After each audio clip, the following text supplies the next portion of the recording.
para PKLU yang dikasihi oleh Tuhan Yesus Kristus.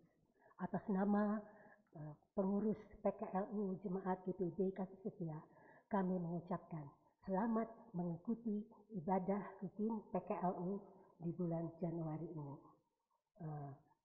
Pelayanan firman akan disampaikan oleh Pendeta James Eri Manahampi.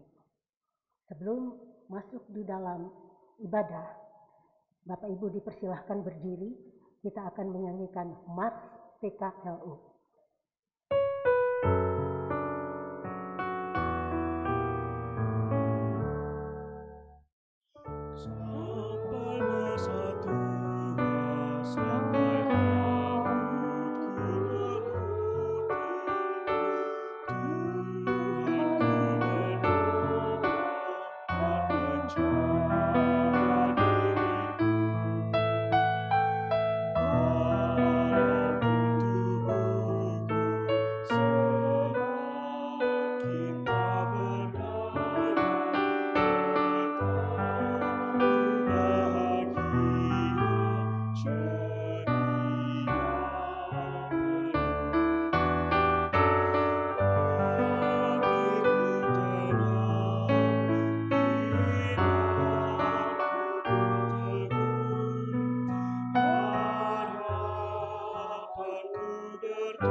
Jemaat, mari kita menghadap Tuhan dan menyembah-Nya, serta memuliakan nama-Nya, karena kasih setianya besar atas kita.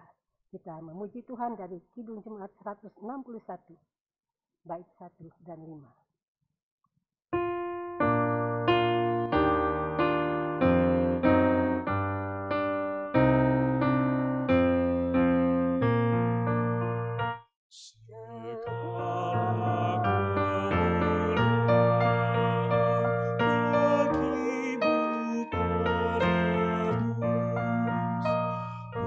Suara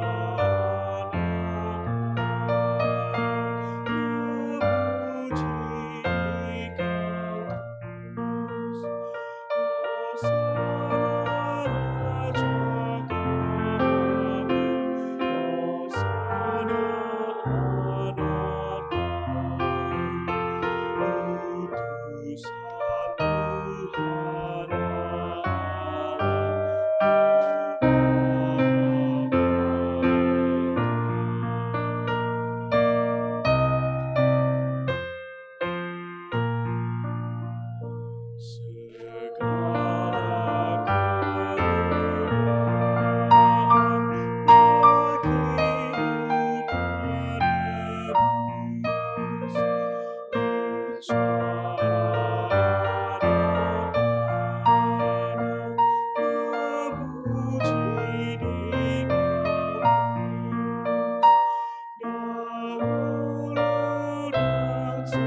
Bapa yang Maha Kasih, Bapa yang Maha Kudus, kami mengucapkan syukur limpah terima kasih Tuhan atas penyertaan-Mu sepanjang hari ini pada kami. Sehingga pada siang hari ini Tuhan, kami boleh bertemu dan melaksanakan ibadah rutin Pelkat PKLU. Tuhan, kami mohon hadirlah di tengah-tengah ibadah kami pada pagi hari ini. Berkati kami ya Tuhan, sehingga kami mendapat sukacita dan damai sejahtera melalui firman yang akan disampaikan oleh Bapak Pendeta. Terima kasih Bapak, ampuni dosa dan salah kami. Dalam nama Tuhan Yesus Kristus kami berdoa. Amin. Kita akan membaca Mazmur 100 pasal 103 bait 8 sampai ayat 11. Mari kita bermazmur. Tuhan adalah penyayang dan pengasih. Tidak selalu Ia menuntut. Tidak dilakukannya kepada kita setimpal dengan dosa kita.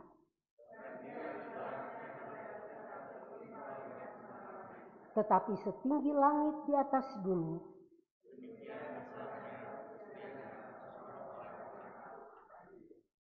mari kita menyanyi.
Pujian dari pengurus PKLU.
Baiklah jemaat Tuhan, khususnya anggota PKLU, Jemaat GPIB Kasih Setia Ciledug. Mari kita masuk dalam pemberitaan firman. Kita satu di dalam doa memohon bimbingan Roh Kudus. Mari kita berdoa. Terima kasih ya Tuhan Yesus, ketika pada pagi hari ini kami bisa berkumpul selaku Pelkat PKLU di dalam rangka ibadah rutin di tahun 2021.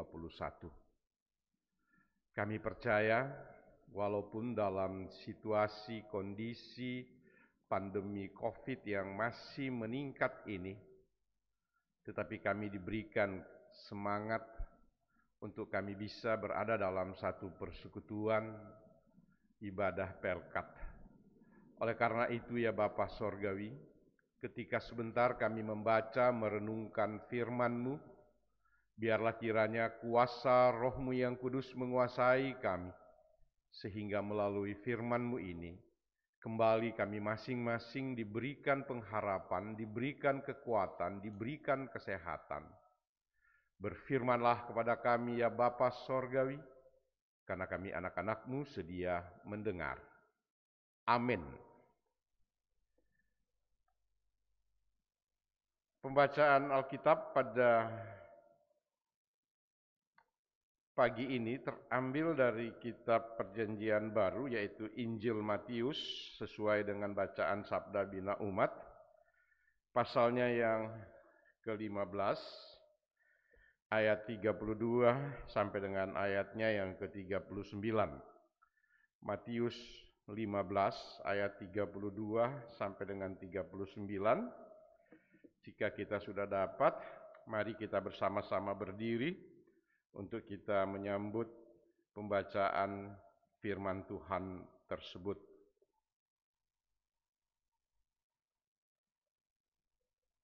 Lembaga Alkitab Indonesia memberikan judul Yesus memberi makan 4.000 orang. Lalu Yesus memanggil murid-muridnya dan berkata, "Hatiku tergerak oleh belas kasihan kepada orang banyak itu. Sudah 3 hari mereka mengikuti aku dan mereka tidak mempunyai makanan. Aku tidak mau menyuruh mereka pulang dengan lapar, nanti mereka pingsan di jalan." Kata murid-muridnya kepadanya, "Bagaimana di tempat sunyi ini kita mendapat roti untuk mengenyangkan orang banyak yang begitu besar jumlahnya?" Kata Yesus kepada mereka, "Berapa roti ada padamu?" 7, jawab mereka.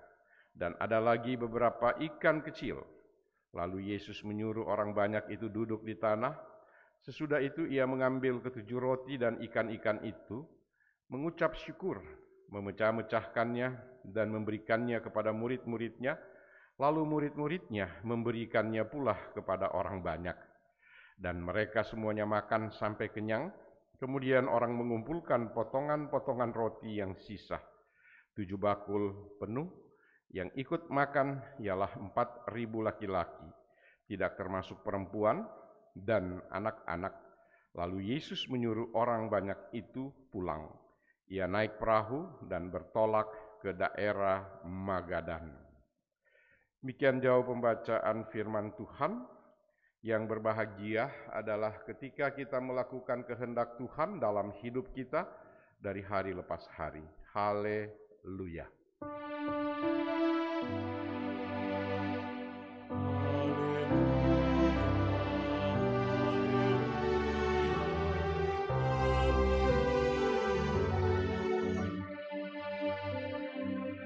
Silakan duduk. Selamat pagi, Ibu Bapak, Om-om, Opa-opa, Oma-oma, Tante-tante, anggota PKLU.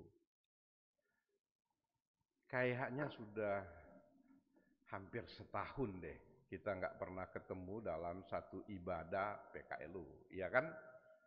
Ya. Nah, 1 tahun ibadah gereja juga sangat terbatas atau sangat membatasi. Peraturan PSBB mengatakan jika usia lanjut disarankan, dianjurkan untuk tidak berada dalam satu kerumunan.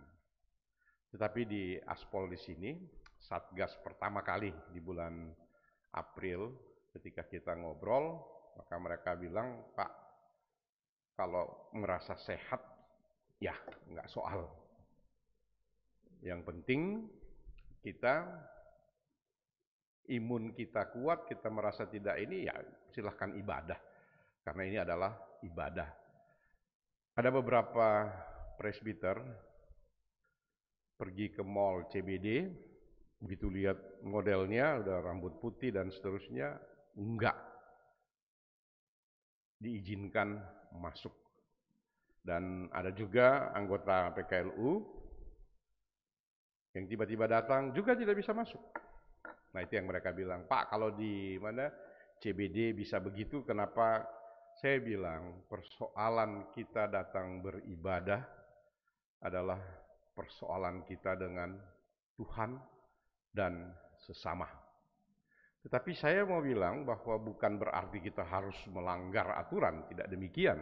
Itu yang tadi saya bilang, ada kebijakan jika merasa sehat, ya lakukanlah dan laksanakanlah dengan baik, dengan hati yang gembira, sehingga imun kita tidak akan menjadi menurun. Karena berbicara imun atau kekebalan tubuh manusia, itu tidak tergantung hanya ketika kita makan, minum vitamin, makan makanan yang bergizi dan seterusnya. Tetapi itu tergantung, juga mempunyai peranan yang penting adalah bagaimana perasaan kita, bagaimana pemikiran kita, bagaimana hati kita yang gembira, di mana juga di dalamnya pasti yang berpikir positif. Kalau orang yang berpikir positif, maka menurut saya baik, imunnya akan tinggi. Sebaliknya orang yang berpikir negatif, maka dia akan terjebak dari persoalan-persoalan yang kita katakan COVID tadi. Nah, bertolak dari situasi kondisi ini pada di tahun 2021, kita bisa mencoba memulai persekutuan PKLU ini dengan harapan bahwa pandemi ini makin hari akan makin berkurang, tetapi dengan catatan yang keras dan tegas. Jangan kita anggap remeh, jangan kita pandang enteng, tetap memakai masker, tetap juga kita menjaga jarak, bahkan tetap kita juga harus berada dalam situasi cuci tangan dan juga berada dalam kebersihan yang maksimal. Nah, pembacaan Alkitab pada pagi ini adalah berbicara tentang memberi makan kepada 4 orang. Jika dalam nats ini ditulis 4.000, tapi seringkali kita bilang 5.000. Orang bisa bertanya, loh kok 5.000? Ya kan memang perempuan nggak dihitung. Nah, kalau 4.000 laki-laki ya kurang lebih sekian persen, ya dapatlah 1.000. Jadi ya ditambah-tambahin. Jadi orang memberi makan 5.000 orang, padahal tulisan 4.000. Nah, kata 4.000 ini jangan menjadi persoalan. Itu tadi yang saya katakan, di sini dikatakan 4.000 laki-laki. Kenapa bicara laki-laki, nggak bicara hitungannya perempuan?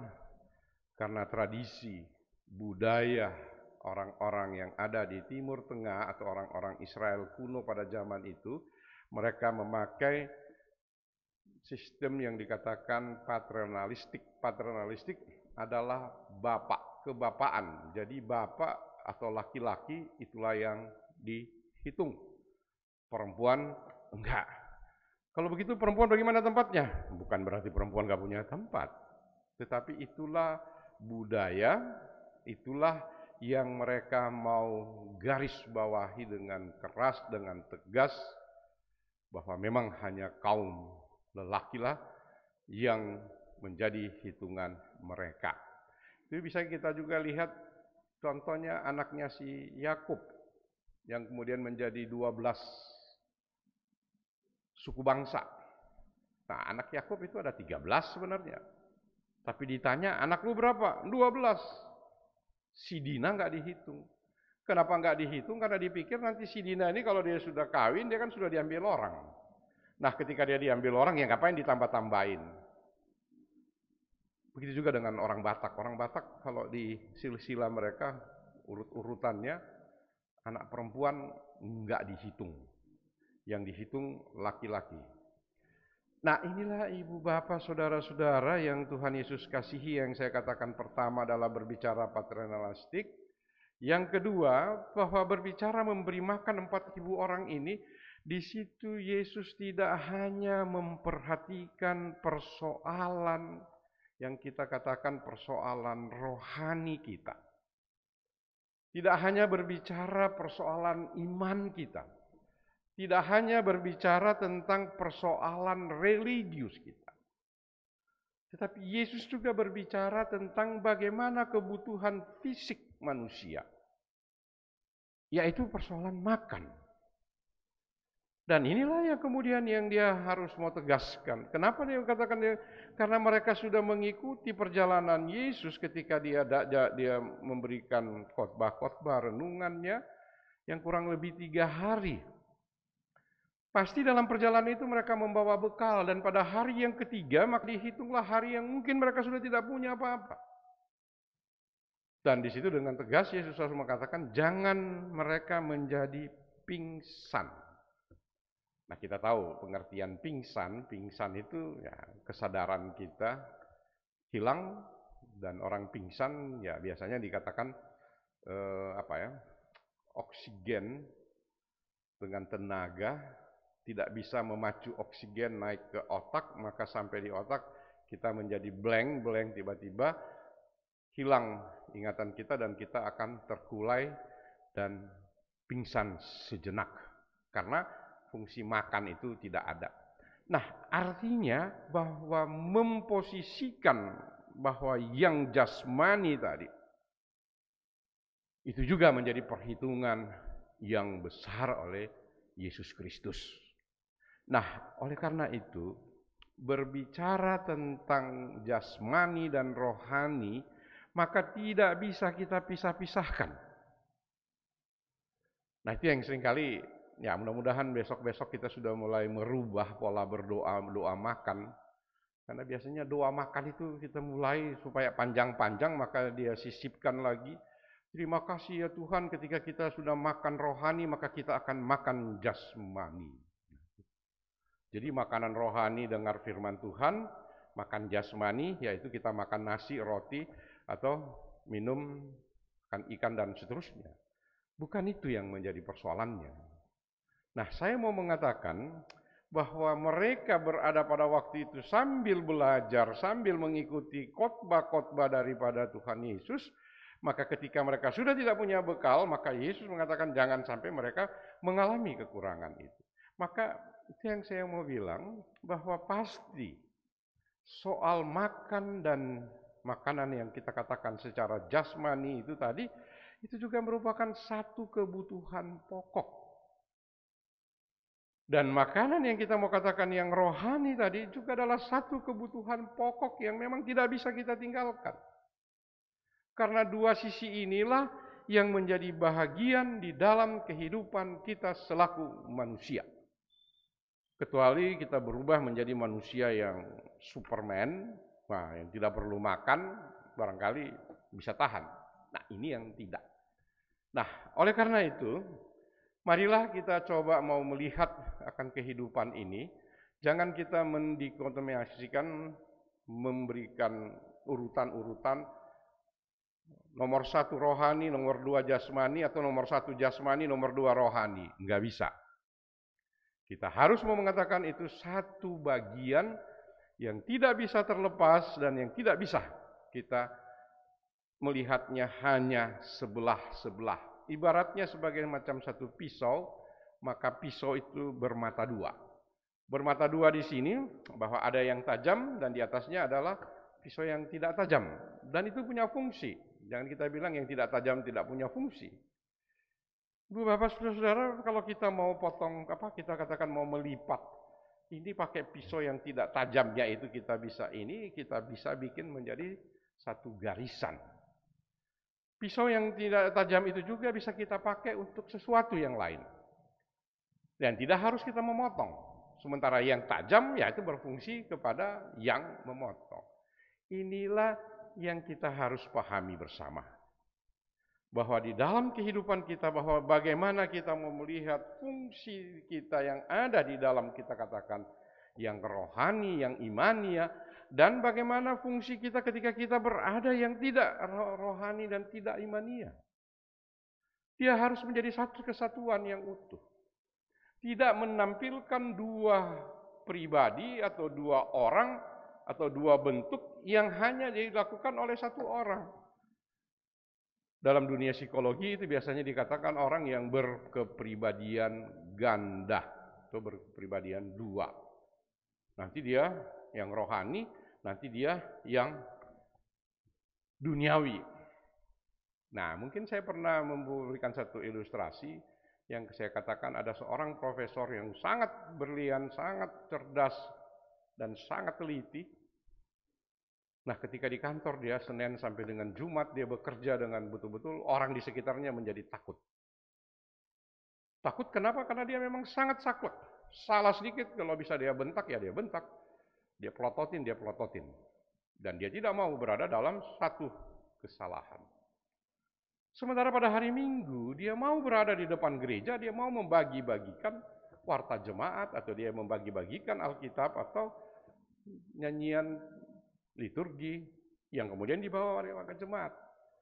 Orang melihat Pak Profesor ini kenapa dua hal yang sangat kontras, yang sangat berbeda. Hari Minggu dia bisa dengan rendah hati.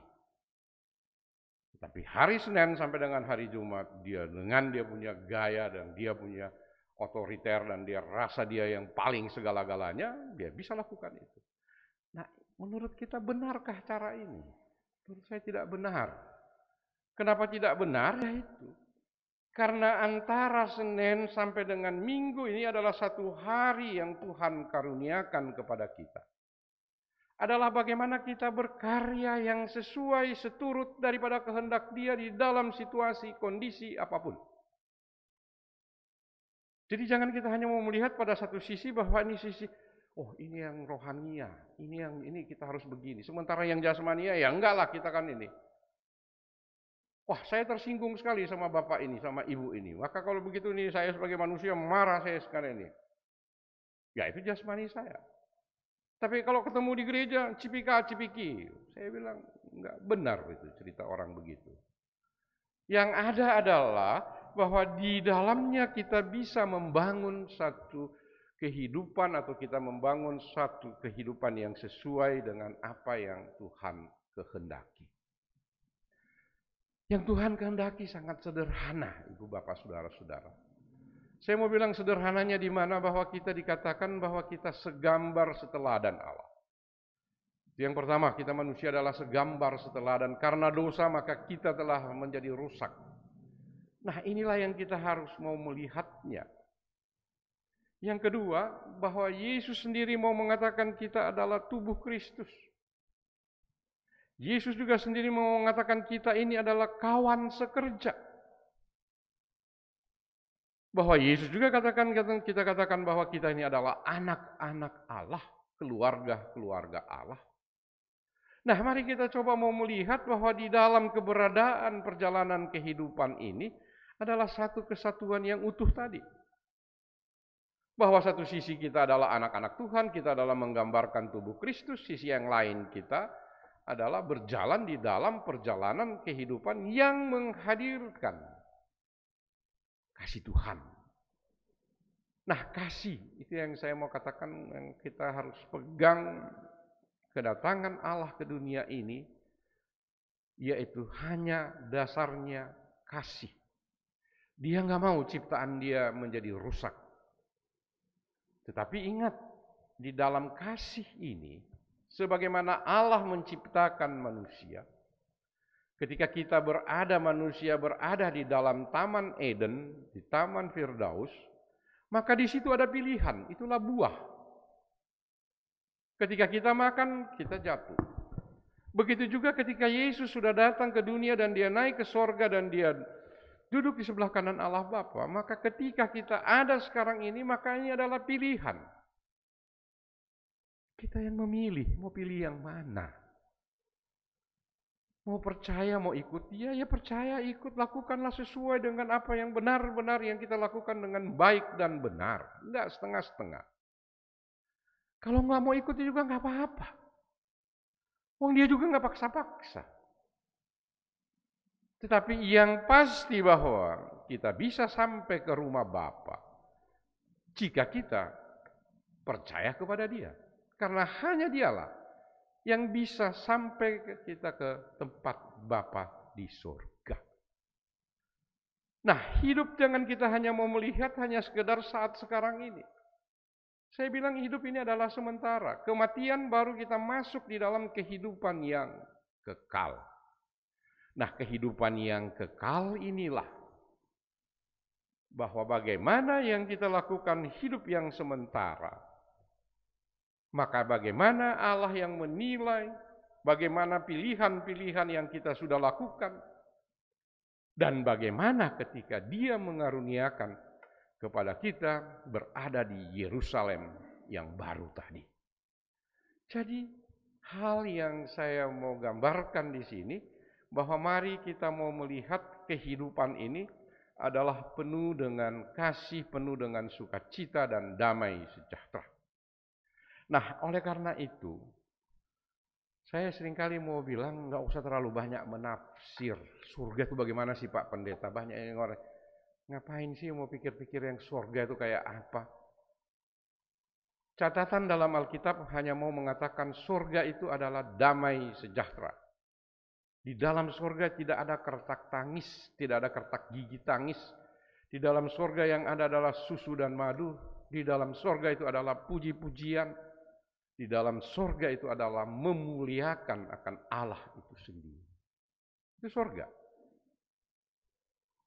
Nah, marilah hidup menghadirkan surga itu saat sekarang. Jangan tunggu kita mati.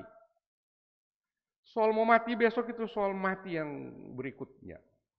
Tetapi yang pasti bahwa bagaimana saya menghadirkan surga saat ini. Nah, inilah yang saya mau katakan. Agama-agama lain seringkali mau mengatakan bahwa agama Kristen itu adalah agama yang sangat irasional.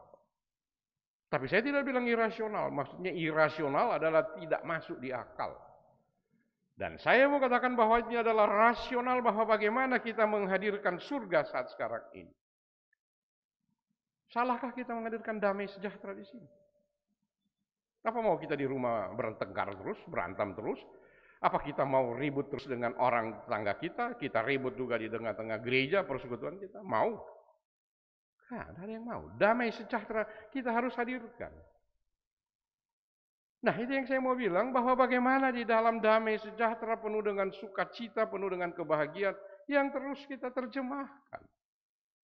Enggak perlu, saya mau bilang, seringkali ya kita tersinggung sakit hati dengan sesuatu yang lumrah, biasa, manusiawi. Yang surgawi adalah ketika kita mampu memaafkan. Yang surgawi adalah ketika kita mampu mengampuni, kita mampu menghargai, dan kita mampu menghormati. Itu yang surgawi. Nah, inilah yang diterjemahkan di dalam perjalanan hidup ini. Bertolak dari ini, rekan-rekan anggota PKLU, usia kita di atas 60. Saya kemarin ada memposting tentang Presiden Amerika yang baru dilantik, si Joe Biden ini, 70, berapa tahun? 76 ya? 76, 75, 76 ya, sekitar itu. Nah, artinya bagaimana dikatakan lansia, orang sudah lanjut usia, tetapi masih bisa memimpin satu negara adikuasa yang saat sekarang ini sangat menentukan di dunia ini. Artinya bukan persoalan umur. Persoalan yang ada di dalamnya adalah bagaimana memanage, bagaimana kita mengatur, menata kreativitas otak pikiran yang kita miliki. Karena tanpa kita memanage ini, maka saya mau katakan kita akan terjebak hidup. Ya, sudah tua, salah sedikit, marah-marah, salah sedikit tersinggung, padahal tersinggungnya nggak jelas-jelas. Anak-anak agak bikin begini sedikit, langsung berpikir, wah dia sudah nggak sayang saya, dia sudah begini, dan bukan itu. Marilah kita mau melakukan segala sesuatu yang maksimal, yang terbaik. Mungkin anak-anak kita zaman sekarang melihat yang terbaik, yang menurut kita baik ini dia tidak sesuai dengan pemahaman dan pandangan dia. Tetapi saya mau mengatakan perbuatan yang baik, kasih yang baik adalah yang sangat universal. Universalnya di mana? Bahwa seluruh dunia menerima, mengakui dan memahami. Kecuali hanya kelompok kita, hanya budaya kita, hanya suku kita, atau hanya keluarga kita yang tahu, maka itu tidak universal. Tetapi yang namanya universal adalah semua, baik agama apapun bisa melakukannya dengan baik dan benar. Nah, nilai universal inilah yang menjadi tolok ukur kita.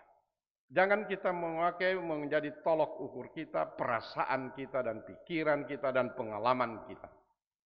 Karena perasaan, pikiran, pengalaman kita tidak akan nyambung dengan anak cucu kita. Nah, oleh karena itu, ambillah nilai yang universal. Yang universal di sini yang bisa dipahami, yang bisa diakui oleh seluruh bentuk golongan. Nah, jika yang universal ini kita bisa miliki, maka itulah perjalanan hidup kita. Kalau kita baca atau kita dengar tadi himne daripada lansia, ya agak miris sebenarnya kalau mau lihat itu, agak mendayu-dayu dia punya kalimat-kalimat. Tetapi dibalik daripada itu yang sebenarnya mau menguatkan kita. Jangan kita berpikir bahwa kita tidak mempunyai arti apa-apa. Usia berapapun kita masih memiliki arti, atau kita masih memiliki nilai. Jika arti atau nilai ini kita tempatkan pada posisi yang benar dan tepat. Jika tidak benar dan tidak tepat, maka saya mau katakan, kita tidak akan bisa memiliki. Orang lain, apakah kita merasa diri kita paling benar, kita merasa kita adalah yang ini, tapi anak cucu kita akan menyingkirkan kita.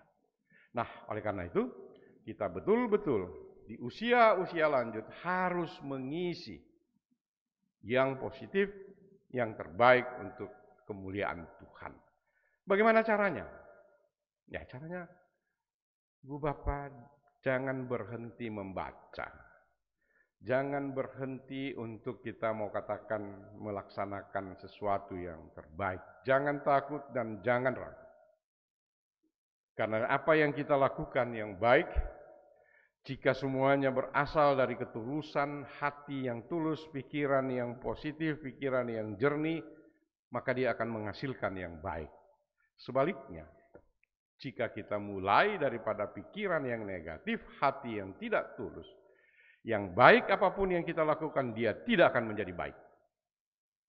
Dan ini yang saya mau katakan, logika ini, berpikir seperti ini, jangan kita main-main. Karena ini akan terjadi di dalam perjalanan hidup ini.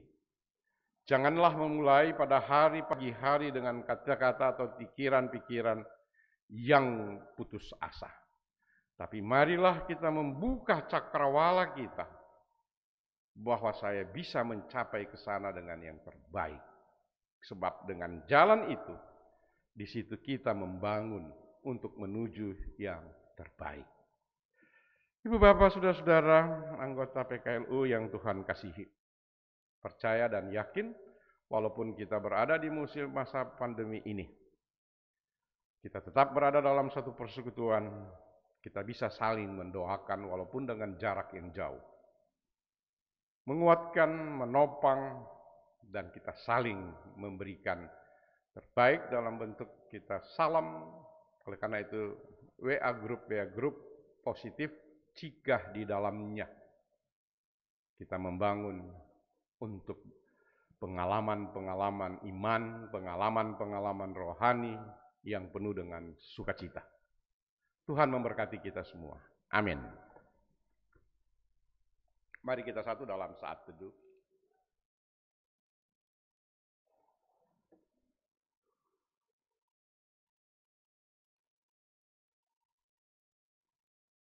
Selesai.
Baiklah, mari kita satu dalam doa syafaat.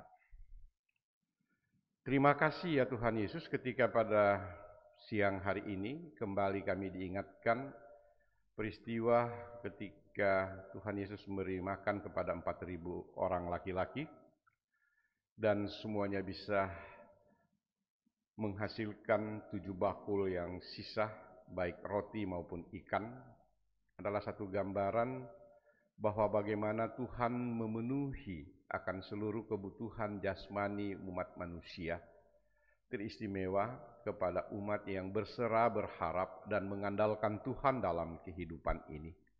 Oleh karena itu ya Bapa, mampukan kami untuk kami mampu memahami penyerahan atau mujizat yang Tuhan buat pada waktu itu adalah satu tanda Tuhan mempedulikan kehidupan jasmani kami selaku manusia. Ajarkan kami untuk kami tidak membeda-bedakan yang mana jasmani, yang mana rohani.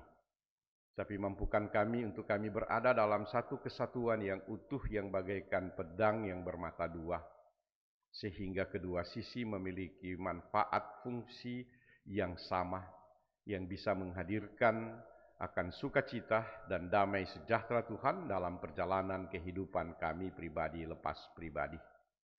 Oleh karena itu, sempurnakan perenungan kami, dan biarlah lewat perenungan ini kami bisa masing-masing ketika mengawali di tahun 2021 dengan satu kepastian bahwa Tuhan tidak pernah meninggalkan kami semua.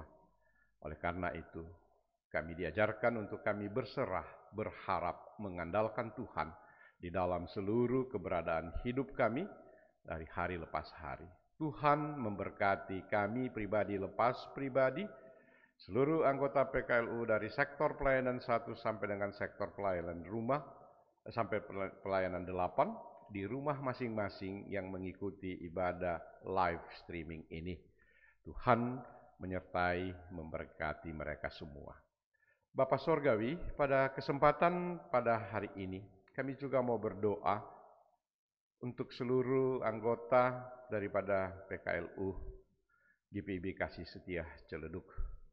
Tuhan menyertai mereka yang berada dalam sakit penyakit, yang berada di dalam kelemahan tubuh, yang berada di dalam berbagai macam kebimbangan, keraguan-raguan, dan ketidakpastian. Kiranya Tuhan Engkau mau menguatkan mereka, menyembuhkan mereka, memberikan mereka sukacita dan damai sejahtera Tuhan.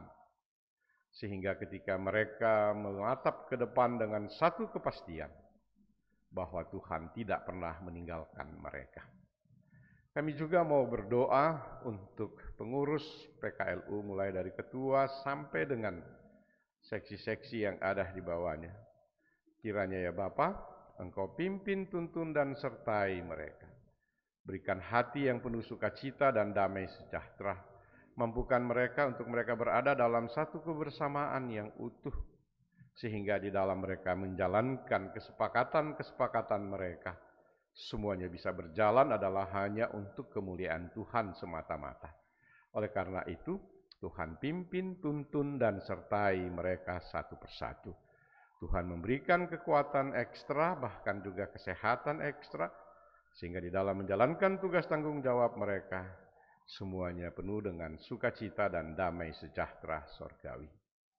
Bapa Sorgawi, kami juga mau berdoa untuk seluruh keluarga rumah tangga kami masing-masing. Suami-suami kami, istri-istri kami, anak-anak kami, anak mantu kami, cucu-cucu kami, dimanapun mereka berada. Biarlah kiranya ya Bapa, mereka senantiasa bisa berada di dalam satu sukacita dan damai sejahtera sorgawi itu sendiri. Oleh karena itu, Tuhan berikan kekuatan, Tuhan berikan kesehatan. Teristimewa anak cucu kami dalam usia muda mereka. Biarlah kiranya mereka bisa bertumbuh, mereka bisa berperan dengan baik. Dan anak-anak cucu kami, ketika mereka berada di dalam bangku-bangku sekolah mereka bisa senantiasa menyelesaikan tugas pendidikan mereka dengan baik, dengan maksimal. Dan juga perkembangan tubuh daripada cucu-cucu kami. Tuhan juga mau berikan kekuatan, kesehatan, jauhkan mereka dari segala sakit penyakit dan mara bahaya. Oleh karena itu ya Bapa, Engkau pimpin, tuntun, dan sertai. Bapa Sorgawi, kami juga mau berdoa untuk gerejamu, jemaatmu, GPIB Kasih Setia Ciledug. Tuhan, Engkau tahu apa keberadaan jemaatmu, gerejamu ini. Kami hanya mampu memohon pimpinan tuntunan Tuhan. Para presbiter dan juga para penatua, para unit-unit misioner, komisi-komisi, BPPJ maupun juga karyawan, biarlah kiranya mereka senantiasa sehati sepikir untuk membangun akan kasih daripada Tuhan di dalam mereka bergereja. Tuhan pimpin dan sertai. Secara khusus kami juga mau berdoa di mana rumah tempat yang kami pakai seringkali dalam ibadah PKLU, yaitu di keluarga Siagian. Tuhan, Engkau mau pimpin, tuntun, sertai mereka. Sehingga apa yang mereka sudah persembahkan melalui tempat kami melaksanakan ibadah, semuanya bisa berjalan dengan tidak kurang satu apapun.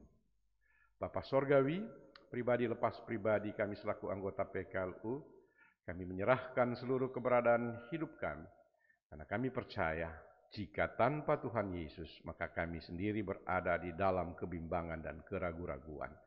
Oleh karena itu, Tuhan pimpin, tuntun kami. Inilah syafaat kami ya Bapa, yang kami hanya sampaikan di dalam nama Tuhan Yesus Kristus, Juru Selamat penebus hidup kami, dan yang pernah mengajar kami berdoa. Bapa kami yang di surga, dikuduskanlah namamu, datanglah kerajaanmu, jadilah kehendak-Mu di bumi seperti di surga. Berikanlah kami pada hari ini makanan kami yang secukupnya, dan juga kami akan kesalahan kami, dan jangan membawa kami ke dalam pencobaan, tetapi lepaskanlah kami daripada yang jahat.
Jemaat, marilah kita memberi persembahan syukur kepada Tuhan. Ingatlah firman Tuhan di dalam 2 Korintus 8 ayatnya yang ke-12 yang menyatakan, sebab jika kamu rela untuk memberi, maka pemberianmu akan diterima. Kalau pemberianmu itu berdasarkan apa yang ada padamu, bukan berdasarkan apa yang tidak ada padamu. Tuhan memberkati saudara dan persembahan saudara.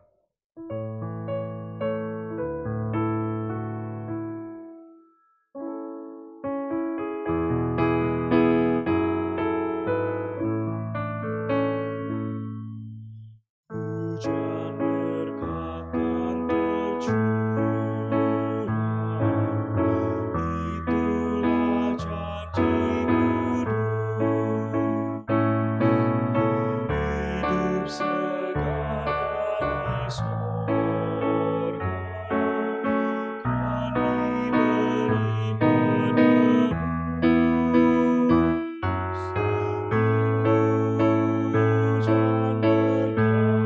penerus.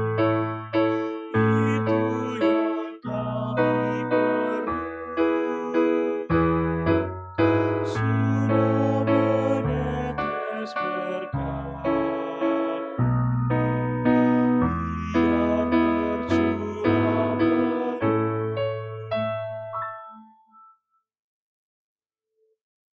Mari kita berdiri dan bersama-sama berdoa.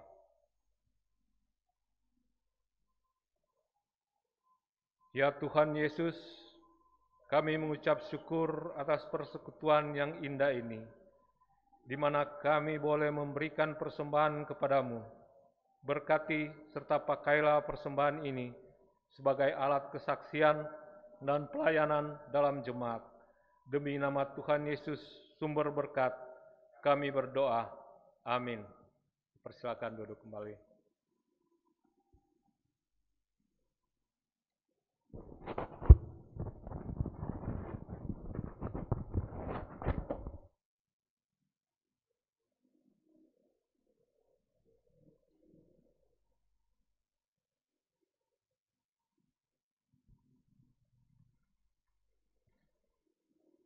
Shalom, selamat pagi, Opa Oma sekalian. Kami atas nama pengurus Pelkat PKLU pada kesempatan ini mengucapkan terima kasih kepada Bapak Pendeta James Manahampi yang telah memberi firman kepada kita. Kiranya firman-Nya boleh menjadi terang dalam kehidupan kita sehari-hari. Juga kami ucapkan terima kasih pada pengurus harian Majelis Jemaat Ketua 3 dan Ketua 5 yang telah mendukung ibadah program PKLU pada saat ini bersama timnya yang telah membantu merekam kita, juga pada organis dan prokantor. Kami ucapkan terima kasih atas dukungannya sehingga ibadah ini boleh berjalan lancar. Pada kesempatan ini, ibadah ini adalah ibadah pertama yang dilakukan oleh PKLU Kasih Setia. Walaupun dalam situasi pandemi saat ini, kita mengucapkan syukur karena ibadah ini boleh terlaksana dalam situasi kondisi pandemi ini. Dan ibadah ini adalah ibadah perdana dari pengurus Pelkat PKLU yang baru untuk periode tahun 20 sampai dengan 22. Ibadah Pelkat PKLU ini selalu dilaksanakan setiap hari Kamis, minggu keempat setiap bulannya. Kami harapkan ibadah ini akan terus berjalan dengan lancar. Demikian sambutan dari pengurus. Tuhan Yesus memberkati. Terima kasih.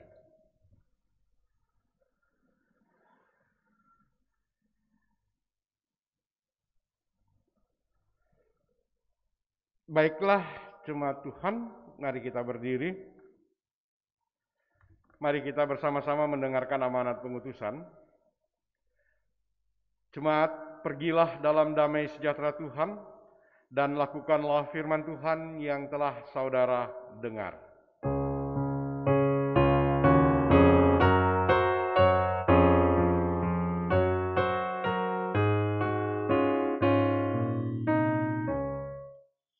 Yesus pimpin langkahku setiap hari di jalan.